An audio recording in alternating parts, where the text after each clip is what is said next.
Welcome to the Martin E. Segal Theatre Center here at the Graduate Center CUNY and to Prelude 21, Start Making Sense. It is our annual theater and performance festival celebrating the work of New York theater artists and ensembles. And it's hard enough in normal times to create work for the stage and for spaces inside and outside, but in the time of Corona, we all are faced with exceptional challenges. And we are here to celebrate again the extraordinary achievements that come out of the New York theater community. It is time, I think, and we feel, to start making sense, to ask questions. Why are we making theater? But also, how are we producing it? And for whom? And this is a great investigation again into the mechanics of making art in New York City. And we also invited theater ensembles from around the US, from Detroit and Cincinnati, St. Louis and Philadelphia, New Orleans, to join us. And this will be an extraordinary look into what is on the minds of artists right now. We also have many panel discussions. We have an award which we're giving out to honor outstanding members of the New York theater community. So I would like to all of you to join in and get an insight of what is happening.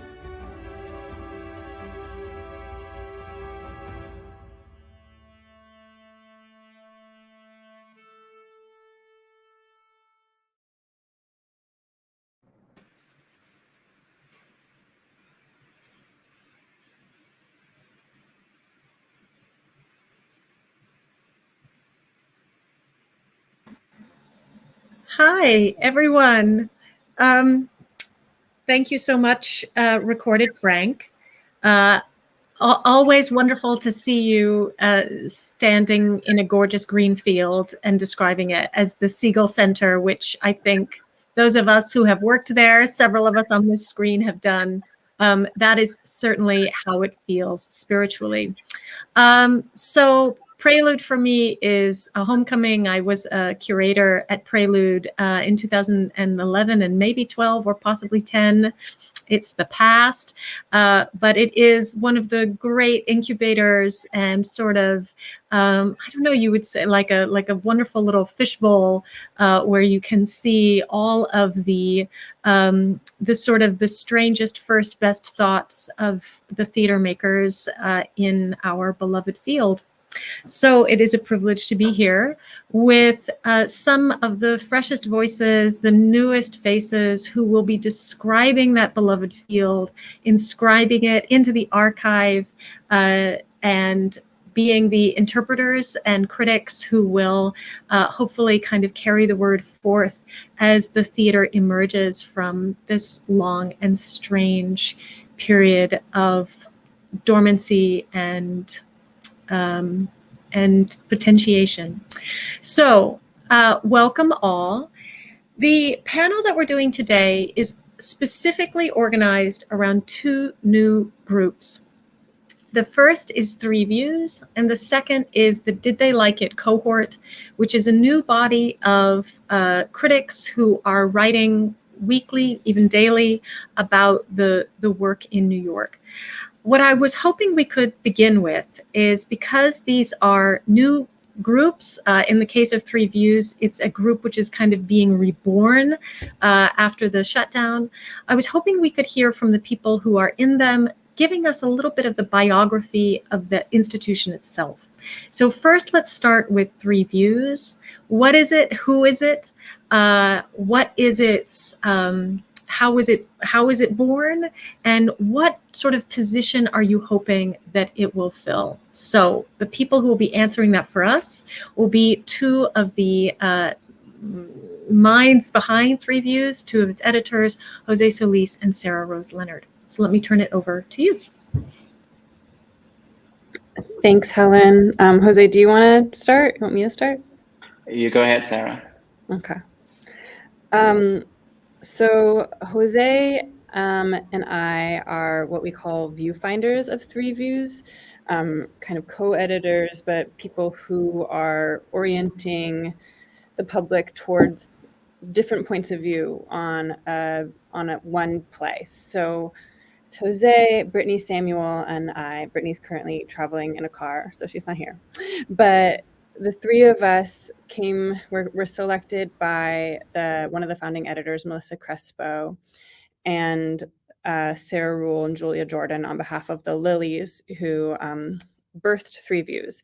They came up with Three Views right before the pandemic as a response to some criticism that felt like sexist and biased, specifically responding to Lynn Nottage and Paula Vogel's plays on Broadway that were really well received by the public and closed fairly quickly. And that, there's a lot of longstanding rage in criticism and against criticism. And that fueled the Lilies, which is a group really focused on gender parity and equality in the theater, to start Three Views. And the idea was that they would host writers from different fields, different artists, to talk about art and have multiple points of view on a play. And that changed because the pandemic happened. And Melissa Crespo really did a very valuable and smart thing with the funding they had already secured to do an archive of everything that happened in 2020. So Three Views site became an archive for every major production that we could find that had closed or was going to be postponed or shuttered. We don't know if it would come back. So it served as an archive and then also held a lot of poems, rants, and raves from artists in the community. I came on as an assistant editor at the time when Melissa was just kind of drowning in submissions, and helped her sort through and was working very part-time. And then when she moved on as the associate artistic director at Syracuse Stage, she passed the baton to Jose, Brittany, and I to work together. So 3 different viewfinders. And now we're looking at 1 play a month with 3 different perspectives. Jose, do you want to? Sorry, that's the beginning. We can keep going. You aced everything. I have nothing to add, really. I practiced. Can I actually ask Jose, as a viewfinder, obviously one of the most important things about Three Views is that because it's not binocular but trinocular, it means there is a huge amount of attention on whichever show you do choose. The first show that you guys chose to have this kind of the kind of glory of all of this attention paid to it is Chicken and Biscuits. And I was wondering if you could talk a little bit about your own private logic of how you decide on what show you think should sort of receive the Three Views treatment, and if Chicken and Biscuits, how that sort of either exemplifies or counters that understanding of what your editorial function will be. Yeah, of course. One of the things that we were very conscious of and about was in this, like return to live theater, because like theater never really stopped, but this return to live theater, we wanted to hold the industry accountable. There were so many promises that were made in terms of equity, not only in giving artists of color the same opportunities, but also giving women and trans and non-binary artists the same opportunities that mostly cis white men and women have. We wanted to select, obviously thinking about New York being the capital of at least American theater. I don't think of global theater anymore. The pandemic pretty much destroyed that myth. And we wanted to focus on a Broadway show that was unlike anything else that would be coming back. I mean, we didn't want to do The Music Man. We didn't want to do like any Scott Rudin, traditional old-fashioned stuff. We wanted to focus on something different. And after looking at all the options that we had and the things that were opening around our launch date, we decided that Douglas Lyons's play was ideal. And in similar fashion, every month, as we've planned a schedule ahead for at least like 6 months. Obviously, we can't give away all the details, like no spoilers. We want to surprise you.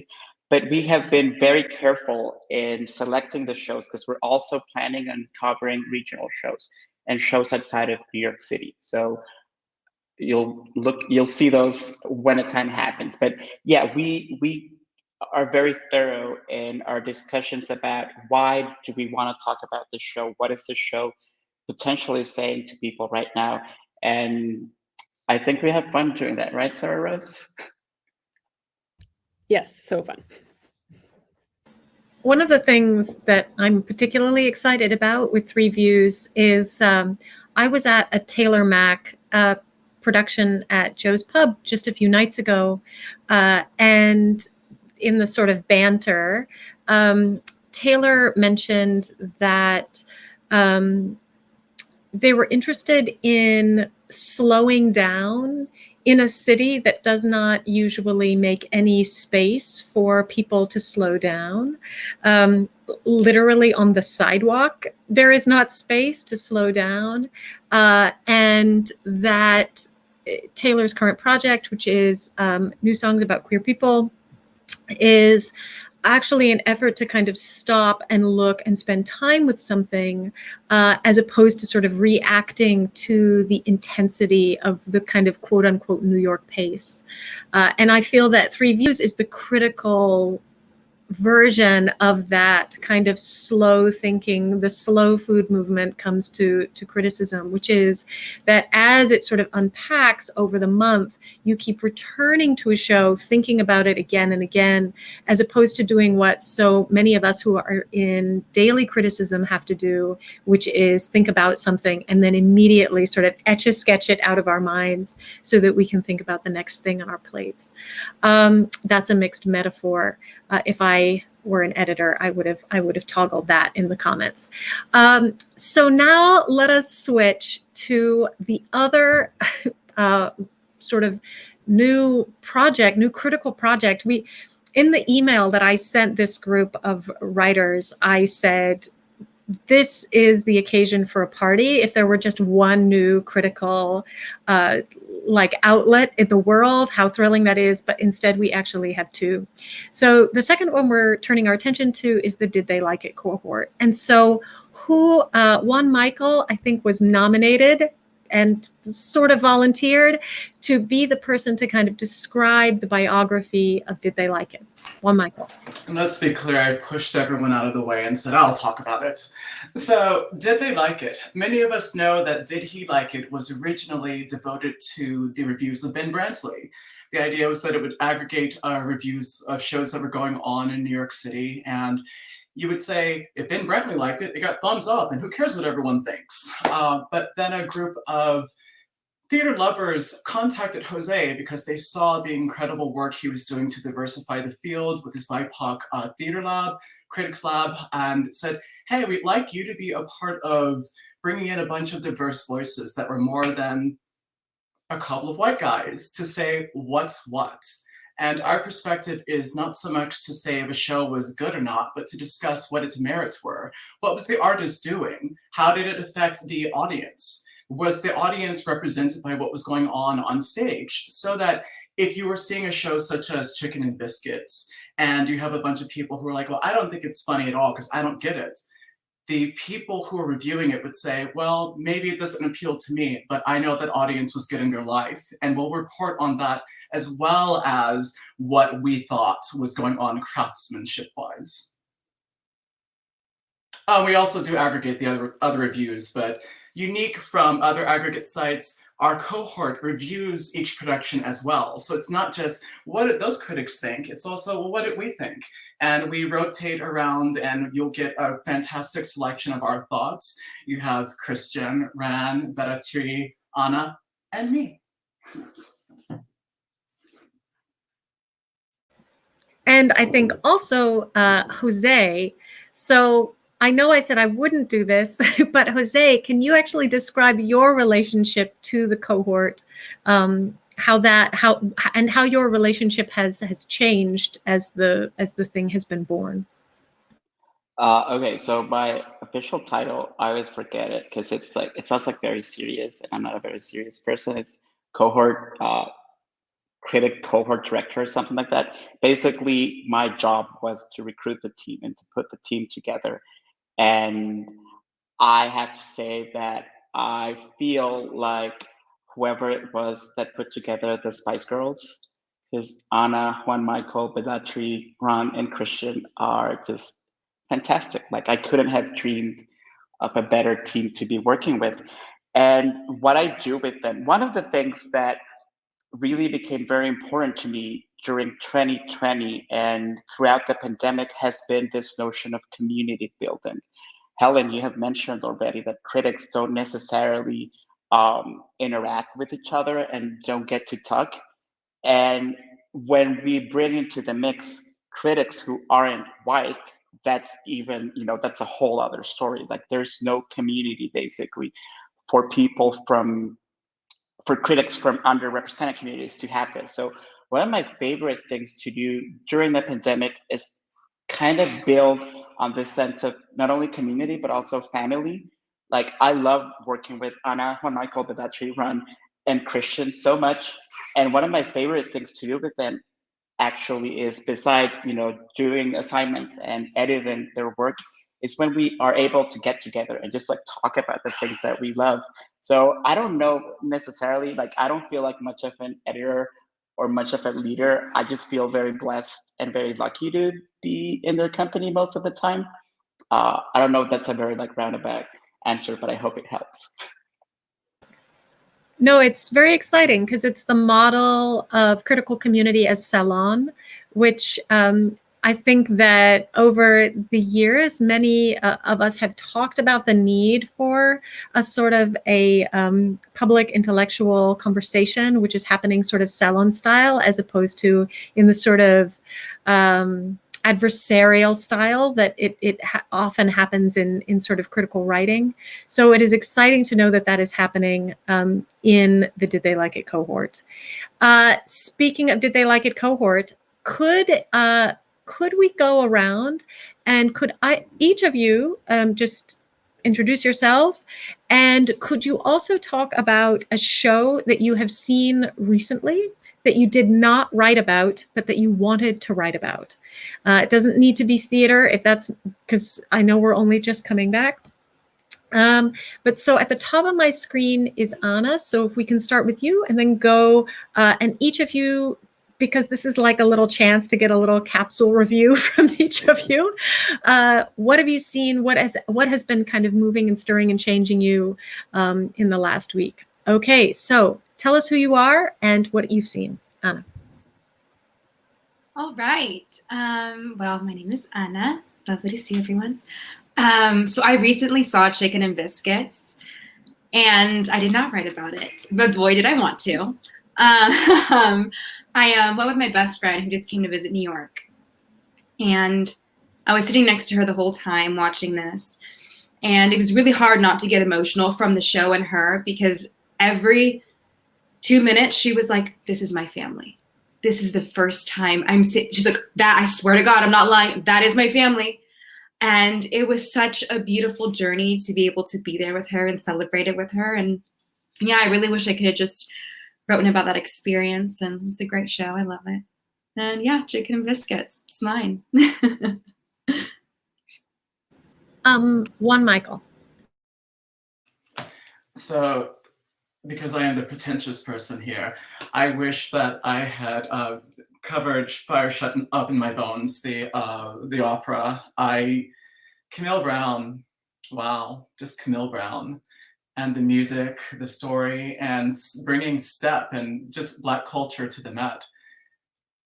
I have read a number of reviews and I feel like they're missing so much. And I think that part of that is because they're not necessarily in that same tradition. And I haven't written about it. I may write about it later on, but for now, that's what it is that's moving me. Bedatri. Hi, everyone. My name is Bedatri, and thank you, Helen. Nobody's called me fresh and new in a while. So that was great. Thank you. I think the last thing I watched that I did not write about is American Utopia. And what I did want to write about is a friend and I were watching it, and I swear when it ended, he was literally sad. I saw his face and he was like, "No, this can't be ending." So it was like, I think what I really wanted to write about is how much we've missed a spectacle how much we've just missed standing up in a crowd of strangers and dancing and singing along. And so I grew up in India with Hindi cinema, which is so much of a spectacle. So I guess I've missed a spectacle these few months of the pandemic, and it was really, even like the experience of watching the play was great, but just to be a part of the audience was something we missed, and I didn't know I was missing. So that's something I wanted to write about. Thank you. Ran. Hi. I recently, that was actually a couple weeks ago, but I saw Sanctuary City by Martina Mayock, and I was just so incredibly struck by how honest and lack of romanticism that play portrayed the experience of trying to not release any spoiler here. But the play is closed, right? I can talk about it. What happens in it now? The experience of a potential green card marriage between two close childhood friends and how difficult it is. And I remember talking to my friend who went with me, who was also not an American citizen. The idea that every time somebody would joke to me about, like, let's find someone to marry you so you can have a green card, that has always annoyed me. So to see a portrayal and representation of something like that on stage for the very first time, I think, on stage and in cinema, was a new experience and kind of daunting. But I didn't write about it, I think. Possibly too hard to write about. I think we still need even more spaces to write, because I think, anyway, that's my obsession. Okay, Christian. Hi, so the thing that I've been, wish I really got to write about was Dana H. I did write a review for Did They Like It of Is This a Room, a play that I really love, and I love Dana H so much. I saw it off-Broadway before the pandemic, and it's, like, without exaggeration, something I thought about, like, on an almost daily basis throughout all of the pandemic, and seeing it again this time, I appreciated it even more. All of my theatrical training from college was in experimental theater, and so I really love downtown weird shows, and it felt so special that I got to see a very weird edited manuscript verbatim lip sync performance happen on a Broadway stage. I wanted to write about it so much. It's such a great play. It is tragically closing too soon, so consider this a small commercial that everyone should go see it before November 14th, and hopefully maybe between now and then I'll get to write about it. That is such a, all of us found out just today, obviously, that Dana H. and Is This a Room are closing a couple of months early. And I do think it kind of re-emphasizes for us how, as critics, we are one of the ways that the life of something ephemeral is extended. Because as long as we are thinking and writing about it and making it part of a cultural conversation or part of our own work, you know, it sustains at least the life of the thinking of that show. And so you know, it was a real shock to see the announcement of its closure, but at least, you know, always, again, it is sort of reminding me of how valuable criticism can be, that it is, that even if it was only on Broadway for a short time, at least it means that the writing around it multiplied by 10 from the people who were able to write about it when it was at the Vineyard. So that's obviously my sort of slightly sentimental, but my reason for writing, which is to continue the life of things that I love, because in the theater there is no true record. I wanted to ask you, about your own sort of paths to criticism, especially what it is that you think criticism is best at doing. Like, why do you write criticism as opposed to, say, academic criticism? Like, why have you not sort of moved into the academy? Why do you write in the sort of public-facing way that you've chosen to do? And so I thought maybe we would just sort of popcorn around the screen for that question, because I think if each of us answers every question, then we'll just wind up having one long conversation about one thing, which will destroy us. So if it's okay, if we could ask sort of, why do you write? So that's the question I'm asking. If it's okay, I'm going to ask Jose, partially because I desperately want to know the answer to that question, and I have an inkling. Anna, because I don't know how you'll answer that question, and Christian. And then I'll have other questions for you guys. Okay, so starting with Jose. Okay, I'll try to make this super quick then. And I'm curious to what you think is my reason, Helen. So you'll have to tell me after I'm done. Basically, I've always been very unimaginative. I wanted to be a critic since I was 10 years old, and it's the only thing that I've ever said that I wanted to be. And the reason why I wanted to be that is because I grew up in Honduras. I'm actually here right now. I escaped Brooklyn to be in the tropics. I have a pool and a garden and stuff. Also bragging. I grew up here, and it's a country where it's one of the poorest countries. It's the second poorest country in the entire continent. The illiteracy rate is like out of proportion. It's one of the most corrupt countries in the world. It's extremely violent. And as a little boy, I found so much solace and an escape from the reality of where I grew up through criticism. I was reading Time Out, New York, and Entertainment Weekly, and Premiere magazine when it existed. And I was having imaginary dialogues with critics like Lisa Schwartzbaum at Entertainment Weekly, who I have a massive crush on still. And basically the reason why I do criticism is because I wanted to be able to talk to people all over the world about the things that I loved. And the more romantic side of me also, I think as mortals, we always want to be able to capture the things that we love and extend the lives of the things that we love and the people that we love.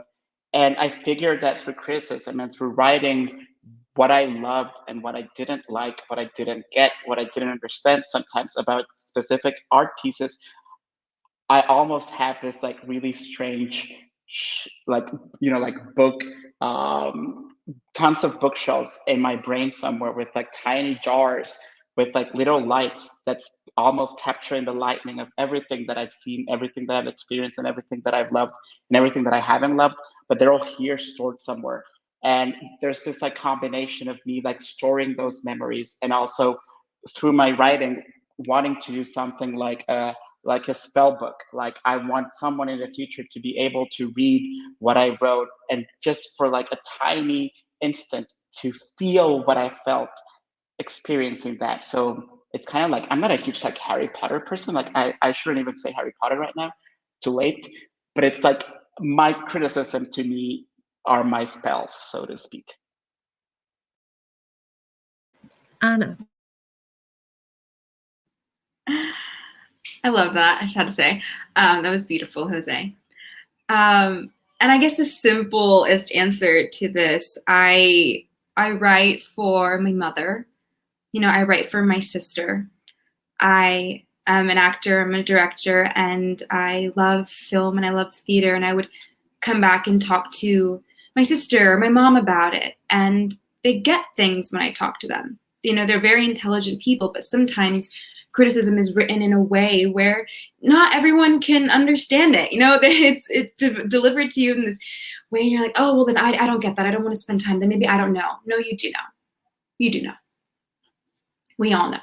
And I think it's really important to communicate things in a way that, you know, the people will connect with and they'll understand. And there's no need. Our job is to communicate something to another audience, to the people out there.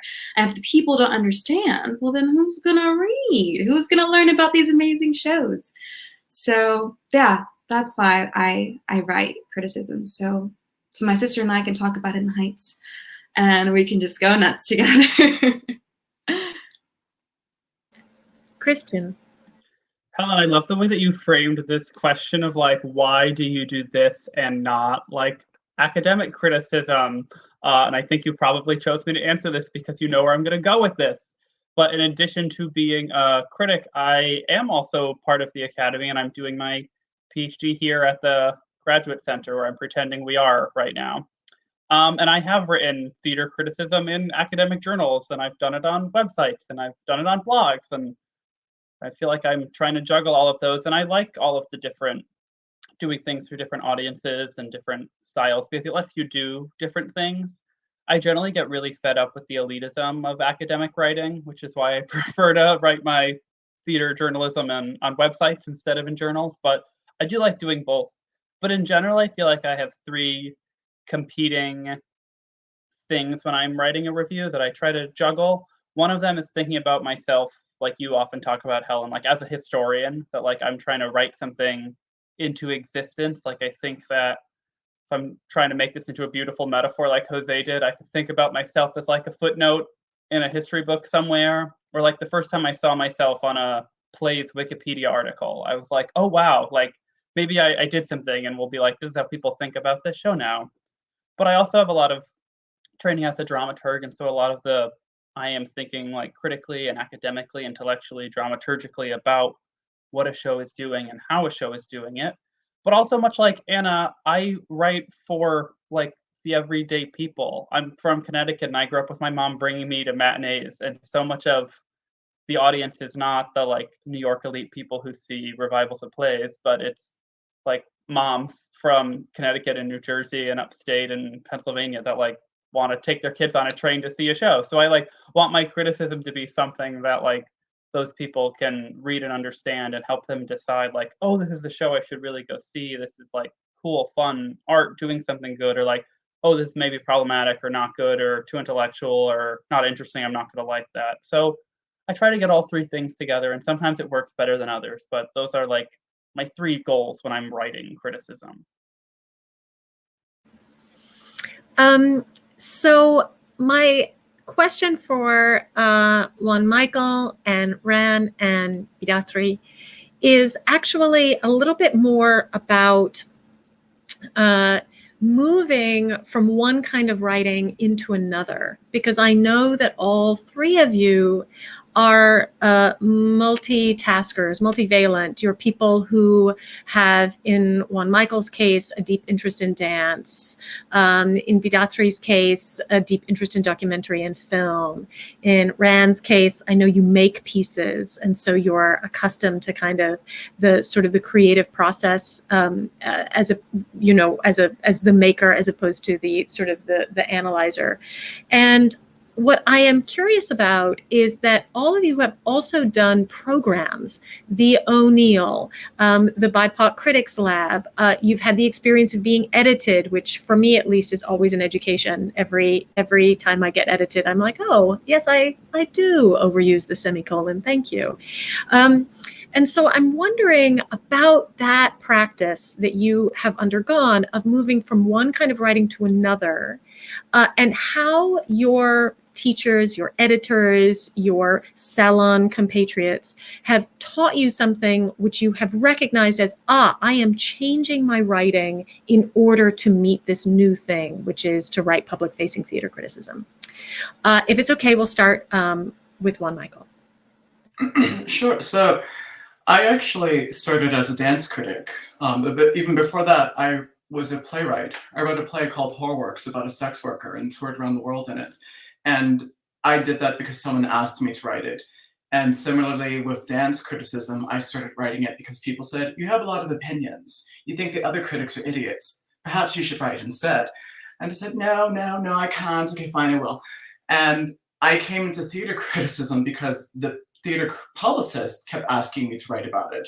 They would read my dance reviews and say, we really think that you should be a theater critic. I was like, no, leave me alone, no. And eventually I said yes. And I'm also a health journalist. So the main difference here is that I get to share my thoughts about something without having to fact check it all the time.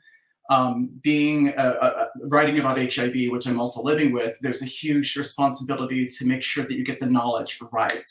You can't put out misinformation in the world and potentially hurt people. So the stakes are different when I'm writing about theater. It's more of a shared experience and it's my perspective. I don't have to be right. And that's actually really refreshing that I get to say, this is something that I observed in this moment in time and how it affected me. How did it affect you? So there's also the responsibility to make sure that I am thinking about people who don't have my extreme privilege of being able to go and see a show for free all the time. Even though it's work, it's also that privilege. And so I guess it's a bit of a shift focus from, I have a responsibility to always be right and to do right by people. And then I have the freedom to actually say to people, come to the party. Writing about theater is a party for me. Vidatri. Yeah, I'd like to start with what Jose said, that critics don't talk to each other. And I also think art forms and different kinds of art form criticism don't talk to each other enough, and they should. Drawing lines, I don't think has helped anyone. So, when there's like, oh, I'm a theater critic and I only write about theater. Oh, I'm a documentary critic and I'm only going to write about documentaries. I don't think that's going to serve anyone because whatever art form it is coming out of that same moment in time in history and politics. So for me, honestly, I don't see it as very different, very different buckets. When I speak, not stylistically, but if I'm talking about the politics of it or like the thought process of it, I think I would definitely approach a play or a documentary or a film or a TV series pretty much from that same idea. Like, the first thing I do is, why are you making this film? Why are you making this play in 2021? That kind of a thing. But what is different about, different kinds of criticism for me is especially writing about film and documentary, because I also worked in production, is you kind of tell yourself it's not about you, it's about the story, it's about the issue. And, you just get further and further away. And in fact, being at the O'Neill NCI with Juan Michael, I realized that I don't write I in my reviews, I write one. One does, one watches. And then that is something I think Juan Michael actually was, and I'm not saying this because he's on this panel with me, but I owe him big for this, because he said, why do you keep writing one when you mean I? And I think for me with theater criticism, I'm finally getting around to that I of like, this is what I think, and this is why this is why I think so, and this is why it is important. So I think the only difference for me between different kinds of criticism would be that. Yes. The question of the I and when to use it, I feel like it's so fraught for me, that it is, because everything I write has this I that's being shouted through the writing, and then when you pivot to say it, it's like making eye contact with people. Like, it's so powerful that you almost have to use it carefully, because that it really sort of rocks the piece of writing. And in documentaries, you don't make eye contact. You're just like, oh, this is what I think. One. Yes. Fran. I had a similar experience, if I could answer this question backwards. I'm a playwright and director, so everything I create from the production side of things is constantly extremely personal. So when I first started writing criticism and reviews, I went the other extreme. I would start from an extremely objective place with the construction of sentences. And I think similarly, reading other people, my cohorts, writing, and it made me kind of realize that there is nothing that's ever going to be not personal when it comes to writing. And even from a objective and critical point of view, as a theater critic, you're still looking at this piece from your own worldview, and you can only represent your own feelings and emotions and try to, and it's actually more important to make that clear and carry that message through, that you're not trying to speak on behalf of anybody in particular, but this is your one person's point of view when you're talking about your experience from that piece that you sat through. And going back to the first part of the question, I've been counting stock of my upbringing, and this is funny, but as a matter of fact, I think I actually have more mileage in reviewing and critiquing theater and film than playwriting and writing creatively and narratively, because my dad is the editor-in-chief in Shanghai's first film magazine. So I grew up going to Shanghai International Film Festival and reading and translating a lot of international film reviews that he would, or his colleagues would write. So I was exposed to a lot of that aspect of writing growing up. And I was very much involved in journalism growing up in middle school and high school. And then moving here, I think I went in a 180 degree flip of rejecting that identity and then embracing the more creative and weird and abstract aspect of writing. But I think I started writing theater criticism because I was craving, as a creator myself, I was craving for an objective point of view. Whenever I would write a piece, I would be thinking about, if I created this piece, what would I want to know? And what would I want to have discussed with someone who might look at this from a different point of view? And I try to access that somehow. And actually, I remember being very affected by Helen, your piece about on Samara a couple years ago, because I was reviewing that myself and I couldn't figure out how to get started working on it. And I was reading a lot of different reviews on the piece. And I think there is a tone of embracing the romanticism of the piece. And then your piece stood out for me because there was such a different focal point. And I was like, wow, I can talk about what I actually think and not care about what anybody else think about anything at all. And that doesn't discount anything what I believe or what I know. So that was an extraordinary experience for me. So thank you for that. I always feel like when people figure out how much fun writing criticism is, everyone will do it. It'll be like, fudge and roller coasters, like we'll be beating people off with sticks. So yes, we have to kind of keep that part secret, that it's actually like, you can say anything you want. It's total liberty and freedom.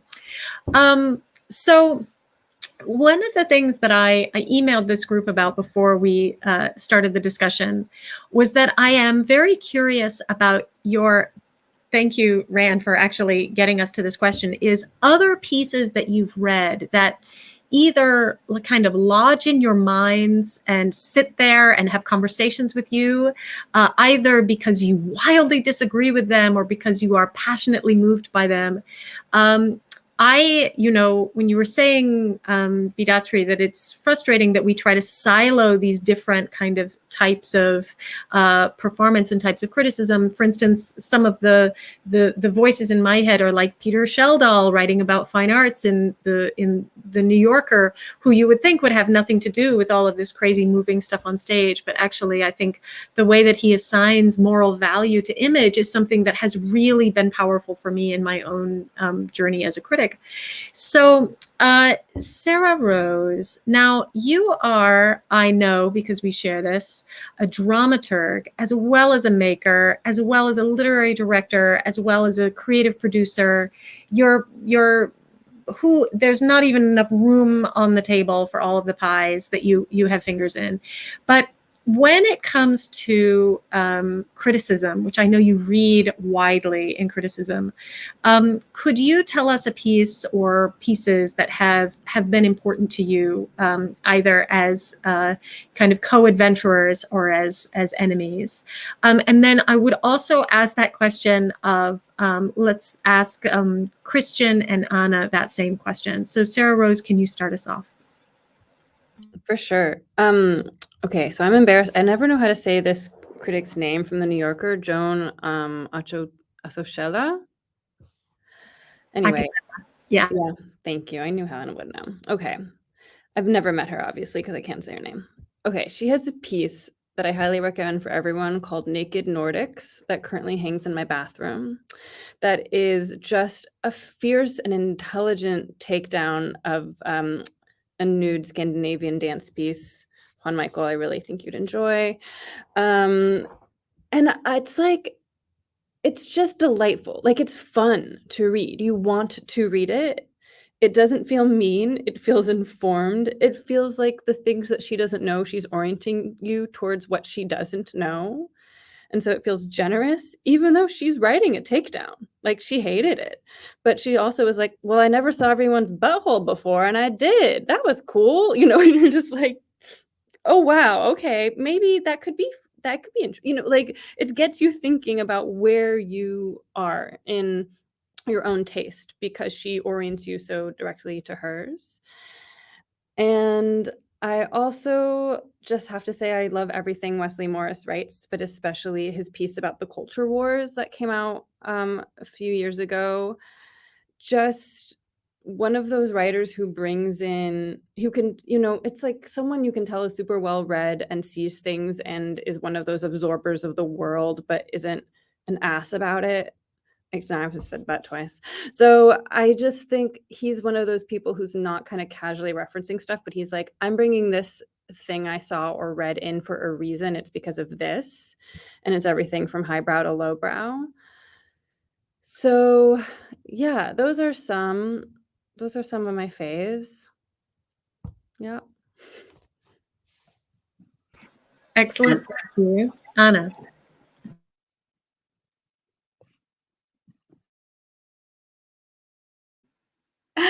Yes. So actually, I saw this pretty recently, and I just wildly disagreed with it. And it was a review actually of Chicken and Biscuits by Adam Feldman. And I just was reminded why I want to do this. I was reminded why I want to do this. And I'm so happy that he wrote it because I was really, really, really reminded who I'm speaking to. And even if I don't like something, how I should take a step back and realize where it comes from and make sure when I'm writing, I'm taking that into account. But someone that I love is Monica Castillo. She is an amazing, amazing film critic. And one of the pieces she wrote was about Knives Out.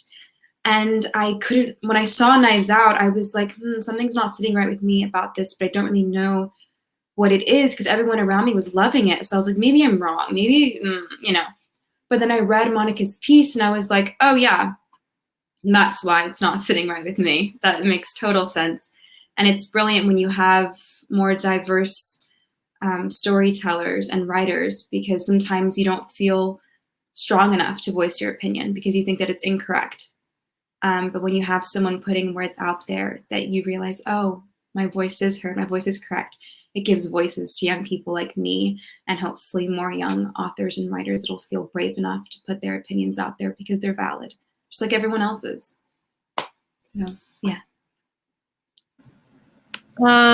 Fabulous. And Christian. I generally think in terms of like people I love reading more than like single pieces, but the single piece of like theater cultural criticism that has like affected me most in my life was an essay that Karina Del Valle Shorska wrote about the West Side Story Ivo Van Hove revival. And it just like really stirred me, and it's something I like think about a lot, and it really just felt in the school of like very politically minded criticism that I like to write. I felt like a really amazing piece, and it was like, this is pieces I try to write, and I want to do it as well as you did. But as far as like the people I always love going to, Sarai McDonald is probably my like favorite critic out there, and I really love Vincent Cunningham at the New Yorker, and his recent work where they've been having him just write like single paragraphs of shows has been amazing for me to read. I'm all about changing up how we do theater criticism and rethinking about form and genre, and to do just these like single paragraph, I think it's really cool. He's an amazing writer, and trying to boil something down like that is just really exciting theater criticism, and I love reading those. That leads me to another question, which I want to open up to the whole group. It is, by the way, 5:20. So if there are any questions from the YouTube commenters, I will ask them if they come up. But I just sort of flagging that up if there's anything that people want to ask the group. But this is something that I'm springboarding off an essay that Christian wrote for American Theater, which is about the potential of radically condensed thinking or radically condensed reviews to actually create a different kind of conversation. And that maybe that I think the title of the piece is something like is Twitter the future of theater criticism? Did I just get that right? No? I did not write this, Rob did, but the title is The Critical Revolution Will Be Tweeted. Yes, amazing. Yes, you did. I've made the terrible mistake of changing my screen so I could look at your piece, and now I don't know where our StreamYard is, so I'm just going to stare into space. There you are. Hi. So the idea that that Twitter is the thing I thought was most provocative about your piece is not necessarily that criticism can be contained in sort of an aphoristic form, because that is actually, of course, as we know, a very, very old idea. You know, the ancient Romans were aphorists. You know, that's the stuff we find carved onto, cornerstones. But that this type of digital criticism is a good way to meet the changing form of the theater that we saw change so immensely and so quickly in the heat of the pandemic. That digital criticism and digital theater may actually have something to do with each other in a very profound way. That maybe you want to talk about that it's appropriate to kind of meet the moment with something that is also digital, also virtual, also radically decentralized, also kind of radically democratic. And so I wanted to ask the whole group about the process of being a theater critic, some of you transitioning into the feeling of being a theater critic, some of you being theater critics from way back, of looking at the work that was being made online or being broadcast online during the last year and a half, and how you felt either criticism did or did not meet that moment, how obviously the moment is not over, and so how you're kind of hoping to sort of move forward with that in the future. Do you think, really, I think this question boils down to, do you think those new forms require new criticism? And so is anybody feeling particularly like they can answer that question? I'm actually going to start with Christian, because since you've already done some powerful thinking on this, I want you to respond, and then your cohort will respond to you. Yeah, so I talked a lot about in my piece about how I found using Twitter a very productive space during the pandemic that I really liked thinking through shows live as they happened. That was something that was really exciting. I liked that certain shows encouraged this. Like, I was live tweeting a review of Fake Friends, This American Wife, and one of the actors liked a tweet of mine during the show, and then they mentioned it. And like, it felt like, oh, we can do all of this at once and all together, and we can rethink how audience members and critics engage with art, engage with each other, change the temporality of that and the form of that. So I hope we can do more of that. In-person theater publicists and producers have not been as excited about my Twitter revolution as one would hope, but That's why we're doing things like this. And I even think the idea that like we have a critic cohort and the 6 of us get to talk together through reviews, and I even think that is a really exciting way to change up how we do this formally. So I'm excited about that, and I hope we keep having more experiments like this.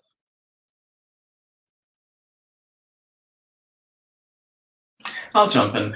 This is something Jose and I have talked about, that a review doesn't have to be the written form, because enshrining writing as the only form of communication is white supremacy. And we think about what TikTok has done for the world, how it has opened up conversations and spread information in wonderful ways. I'd love to get up on stage and be like, they just did a high kick, and like, that's my TikTok review. Or, you know, like, go see the girls twirl, because there's so many people who that will speak to them and that's accessible to them. They can't necessarily afford the New York Times every day, but they do have TikTok on their app and they're interacting with it. And similarly, I think that it just brings more joy into the conversation than a pull quote. There's also thank you, Juan Michael, for mentioning that, because it was one of the points that I wanted to talk about. And 2 other points are, first of all, the current state of criticism and like how positions keep disappearing and all of that. So sometimes a tweet is basically the only opportunity some critics are going to have to communicate what they feel about something, what they thought about something. And the other thing that I always encourage, especially when I'm teaching, is that when you become active in social media and digital media, and you're having those almost immediate reactions that Christian was talking about, that's going to help return criticism to a more humanistic place, which is something that critics don't seem to like having. You know, like most of the critics who write for legacy media just like seem to get so much pleasure out of like destroying the work of artists. And this sense that they're untouchable makes them kind of like, you know, like Roman emperors, like, let's feed this show to the lions. And I always encourage my students to go and interact with the people whose work they're experiencing, and not necessarily only when you're going to have like a press opportunity. Like, you don't only have to talk to artists when you're going to interview them. Get involved, and let's bring the critics back into the playground of plays, is what I say. So we do have a question from outside our little fishbowl. Coming from David Cody, my one-time editor. So there is a certain fraught quality to this question. As a recovering theater editor, he says, my question is, does anyone on the panel want to talk about the value or the lack of value of having a good editor in their critical practice? And I will say one quick thing about David as an editor, who I was very lucky to have as an editor for years, is that he had he laughed at my jokes, which I always appreciated. And he cut me. He cut my length, and that writing shorter is a strangely powerful way to think harder and more carefully. If someone says, you've just said something in 1,000 words, can you say it in 400? And you look at what you've written, you can usually get it to 400 words, and that you sort of squeeze the orange and it gets juicier and juicier as you arrow in on the things that are that have to stay in the review, that have to be there. And the third thing that he did for me as an editor, which I always talk about, which is that he was very valuable to me because he noticed my tics, and boy, do I have them. And that he was he banned me from using certain words, which I still don't use, because he was right. And that those words, the fact that they kept showing up again and again and again, betrayed a certain mindset, a rut that I was in. And so it was incredibly valuable to have this person outside of me looking back at my work and telling me what they saw. and what I needed to change. So for some of you guys on this, do double duty as both writers and editors. Some of you have been edited by other people in this window.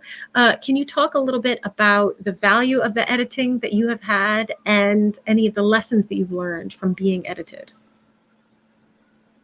I can go. Yeah, I'll go. So this is like, firstly, I'll acknowledge my favorite editor ever, Michael Koreski, who edits Reverse Shot at Museum of the Moving Image. I think Michael has just, I've spoken this language, I've spoken English for all my life. I guess Michael has just taught me how to rethink sentences at this point. I mean, like, I write long sentences with like 4 em dashes and 2 semicolons somewhere there. And Michael, and it's not even like, and I remember this one piece that I had written, he literally took my last line and made it the first line and said, this is where the meat is. Why is this coming in so late? You know, just the kind, and I have never, seriously, I've never thought of, and it feels strange saying it because this is a language I've studied as an undergrad student, as a grad student. I was a student of literature and English, and just to have an editor tell you that this sentence is where the gold lies and this is where this goes up top is so important. And in fact, like at the NCI, we once, our cohort once talked of a theater critic who apparently is so famous that he doesn't need to be edited, or he doesn't feel the need to be edited. And all of us were like, God, I hope I never get there. Like, I don't know, like, you know, everything I write, I don't even, like, you know, again, like I'm drawing a film parallel. People think a director is a filmmaker and they congratulate them. And it's like that when something comes out and someone's like, that's such a great piece. And I'm like, yo, you have no idea what Jose cut out. And what he cut out 2 sentences, and those 2 sentences shouldn't have been in there. And I absolutely do not think I would be half a writer as I am without my editors.